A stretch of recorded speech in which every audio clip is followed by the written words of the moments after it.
Silent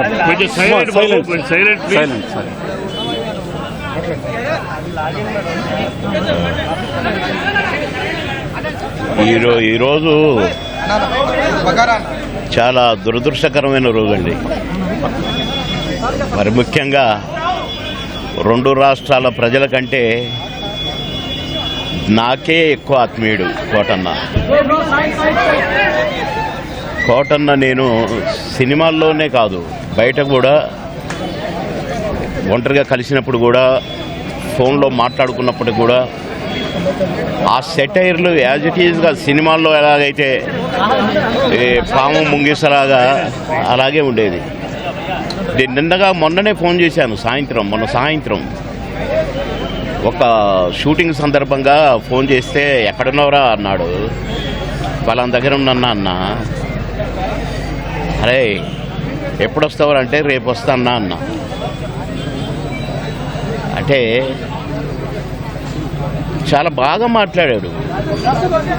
మామూలు joke సార్లేవో ఇవన్నీ ఉంటాయి కదా మా ఆ సెటైర్లతోనే మాట్లాడుకున్నాము ఒక 2 నిమిషాలు. నాకు షార్ట్ రెడీ అన్నా, నేను సాయంత్రం మాట్లాడతా మళ్ళీ అని సాయంత్రం చేస్తే పడుకున్నారు. అదేదో మందు వేశాడు డాక్టర్ గారు అని చెప్పారు. పెద్దమ్మాయి చెప్పింది, కోటన్న పెద్దమ్మాయి. సరేలే నేను రేపు వస్తున్నట్టు చెప్పు, లేకుంటే ఎల్లుండి పొద్దున వస్తానమ్మా అని చెప్పిన. రమ్మన్నాడంట. కానీ నేను వచ్చేసరికి ఆయన లేడండి. కోటన్న వెళ్ళిపోయాడు.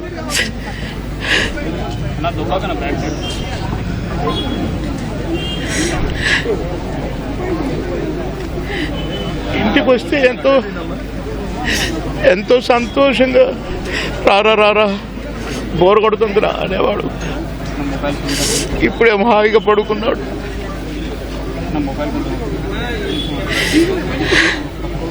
సొంత అన్నదమ్ములు, కోటన్నకు తమ్ముడు ఉన్నాడు, కానీ నేనే అసలు తమ్ముడుగా ఫీల్ అయ్యేవాడు. ఎన్నోసార్లు ఒకే ప్లేట్లో భోంచేశాం. అన్నం ముద్దలు కలిపి పెట్టేవాడు నాకు. తినబాయ్, టైం తక్కువదిరా అని అనేవాడు. మేము ఎక్కడ ఏ ఊరిలో ఉన్నా, ఏ లాడ్జిలో ఉన్నా పక్క రూములే. మళ్ళీ ప్రొడ్యూసర్లు మొత్తుకునేవాళ్ళు, మీరిద్దరు ఒకటే రూమ్లో ఉంటారు కదా, అయితే ఆయన నీ రూమ్లో ఉంటాడో లేక నువ్వు ఆయన రూమ్లో ఉంటావు, మాకెందుకండి నష్టం చేస్తారు, ఒక రూమ్ డబ్బులు వేస్ట్ అని అనేవాళ్ళు. అదే ఇదే అని చెప్పేవాళ్ళం. అట్లా ఎన్నో సందర్భాలు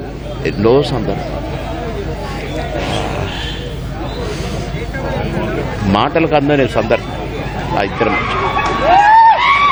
కనుక కోటన్న ఆత్మకు శాంతి చేకూరాలి,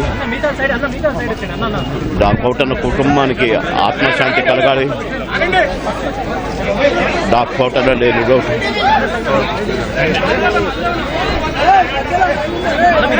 కోటన్న మనవళ్ళు అన్నకు శాంతి, ఆత్మకు శాంతి కలగాలి కోరుకుంటున్నాను.